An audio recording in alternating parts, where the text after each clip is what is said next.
বসে বসে কি ভাবছো? এক জগর কাজ পড়েছে, করতে হবে না? ঠিক আছে মা, আমি এক্ষুনি করছি।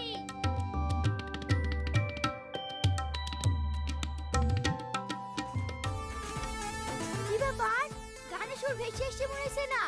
যাই বাইরে কি দেখি কি। ও ভাই, একটু দাঁড়াও দাঁড়াও। আমি টাটকা বেগুন, বউকে আমি ভালোবাসি। ওগো মেয়েটা, গাড়ি আসো যে খাজা কটটুকলি বা বুলবা তো। এই লোকটা কি বলছে? আমি কেন খাজা নেব? তো মাইকে গানটা শুনতে খুব ভালো লাগছে।